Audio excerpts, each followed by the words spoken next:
Hello friends, welcome to my channel. ഇന്ന് ഒരു working ഡേയിൽ വൈകുന്നേരം ഞാൻ ചെയ്യുന്ന കുറച്ച് കാര്യങ്ങളെക്കുറിച്ചിട്ടാണ് ഈ വീഡിയോയിൽ പറയുന്നത്. അപ്പോൾ സ്കൂളിൽ നിന്ന് വന്നപ്പോൾ തന്നെ മുറ്റമടിക്കാനാണ് തുടങ്ങുന്നത്.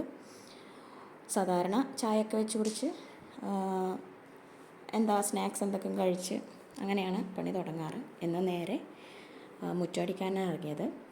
അപ്പോൾ അവിടെ നമ്മുടെ മുറ്റത്തിൻ്റെ കുറച്ച് അപ്പുറത്തോട്ടായിട്ട് ഒരു പാമ്പ് വന്നിട്ടുണ്ടായിരുന്നു. അപ്പോൾ അതിനെ ഇങ്ങനെ കാണിച്ചു കൊടുക്കുകയാണ് അപ്പുറത്തെ വീട്ടിലെ ചേച്ചിക്ക്.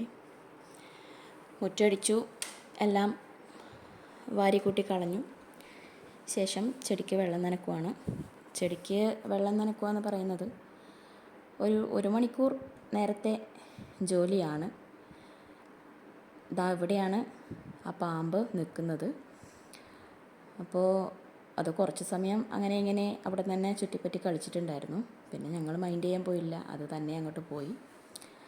അപ്പോൾ നമ്മുടെ ചെടിക്ക് എല്ലാത്തിനും ദിവസവും വെള്ളം ഒഴിച്ചില്ലെങ്കിൽ ഇവിടെ നമ്മുടെ ഫ്രണ്ടിലൊക്കെ നല്ല വെയിലാണ്. അപ്പോൾ പെട്ടെന്ന് തന്നെ ചെടികൾ വാടിപ്പോവും. അതുകൊണ്ട് ദിവസവും വെള്ളം ഒഴിക്കുക എന്ന് പറയുന്നത് ഒരു പണി തന്നെയാണ്. പക്ഷേ ചെടി നടുന്നത് കൂടുതലും ഇഷ്ടമായതുകൊണ്ട് തന്നെ അതിനെ പരിപാലിക്കാനും വെള്ളം നനയ്ക്കാനും വളമിടാനും ഒക്കെ സമയം കണ്ടെത്തുക തന്നെ ചെയ്യും. അപ്പോൾ ഞങ്ങൾ ഇവിടെ താമസിക്കാൻ തുടങ്ങിയിട്ട് ഒരു വർഷമായി. ഈ ചെടികളൊക്കെ ഞാൻ മുമ്പ് താമസിച്ച വീട്ടിൽ നട്ട് ഉണ്ടാക്കിയതാണ്. ഒന്നും നിലത്ത് നട്ടിരുന്നില്ല ഞാൻ, എല്ലാം സഞ്ചിയിലും ചാക്കിലും ഒക്കെ ആയിട്ടാണ് നട്ടു വെച്ചിരുന്നത്. ഇതൊക്കെ ഇവിടെ പുതിയ വീടെടുത്തതിന് ശേഷം മാത്രമേ അവിടെ നടുള്ളൂ എന്നുള്ള ആ ഒരു തീരുമാനത്തിലാണ് അവിടെ വാടകയ്ക്ക് നിൽക്കുമ്പോഴും ഒന്നും നിലത്ത് നടാതിരുന്നത്. ഇപ്പോൾ എല്ലാം നല്ല വലിപ്പത്തിലും നല്ല ഉഷാറായിട്ടൊക്കെ വളരുന്നുണ്ട്. ഇത് എൻ്റെ കാറ്റ്സ് ക്ലോ ആണ്. വിരാജ്പേട്ടിൽ ഞങ്ങൾ ഡെൻ്റൽ കോളേജിൽ പോയിരുന്നു. അപ്പോൾ അവിടെ നിറയെ കാറ്റ്സ് ക്ലോയുടെ ഒരു മതിൽ ഫുള്ള് കാറ്റ്സ് ക്ലോ ആണ്. അവിടുന്ന് ഒരു ചെറിയ കഷ്ണം പൊട്ടിച്ചെടുത്തതാണ്. അത് ഇത്രയായി. അപ്പോൾ ചെടിക്ക് വെള്ളമൊക്കെ നനച്ചു. ശേഷം തുണി കഴുകാനിട്ടിട്ടുണ്ടായിരുന്നു. ആ തുണിയൊക്കെ ഒന്ന് ആറിയിടുവാണ്.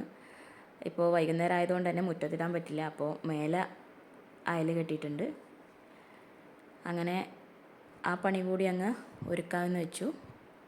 മുറ്റടിക്കലും വെള്ളമൊഴിക്കലും അലക്കും ഒക്കെ കഴിഞ്ഞു. ഇനിയൊരു കുളിയാണ്. കുളിയൊക്കെ കഴിഞ്ഞിട്ട് ചായ വെച്ചു. ചായ വെച്ചിട്ട് കട്ടൻ ചായയാണ് വെക്കാറുള്ളത്. എല്ലാവരും കൂടി കുടിച്ചു. അപ്പോഴേക്കും ഏട്ടൻ വന്നു. ഏട്ടൻ കപ്പ കൊണ്ടുവന്നിട്ടുണ്ടായിരുന്നു. അപ്പോൾ ഇന്ന് വെക്കില്ല. കപ്പ വൃത്തിയാക്കിയിട്ട് മുറിച്ചിട്ട് ഫ്രീസറിൽ വെക്കാറാണ് പതിവ്. അപ്പോൾ ആവശ്യത്തിന് നമുക്ക് ഉപയോഗിക്കാം. കപ്പ കൊണ്ടുണ്ടാക്കുന്ന വിഭവം ഞാൻ അടുത്ത വീഡിയോയിൽ കാണിച്ചു തരാം. അപ്പോൾ നിങ്ങളും ഇതുപോലെ കപ്പ അന്ന് തന്നെ വെക്കാൻ പറ്റുന്നില്ല എന്നുണ്ടെങ്കിൽ ഇതുപോലെ മുറിച്ച് ഫ്രിഡ്ജിൽ സൂക്ഷിച്ചാലും മതി. ഫ്രീസറിൽ തന്നെ വെക്കണം. അതാകുമ്പോൾ നമുക്ക് എപ്പോൾ വേണമെങ്കിലും ഉപയോഗിക്കാം. നമ്മുടെ ഗൾഫിലൊക്കെ ഇതുപോലെ കപ്പ ഫ്രീസ് ചെയ്തിട്ട് തന്നെയാണ് നമുക്ക് കിട്ടുന്നത്. നാട്ടിലായപ്പോഴാണ് ഇങ്ങനെ അപ്പോൾ തന്നെ വെച്ച് കഴിക്കുന്ന ആ ഒരു ശീലം ഉണ്ടാകുന്നത്. അപ്പോൾ താങ്ക്സ് ഫോർ വാച്ചിങ്.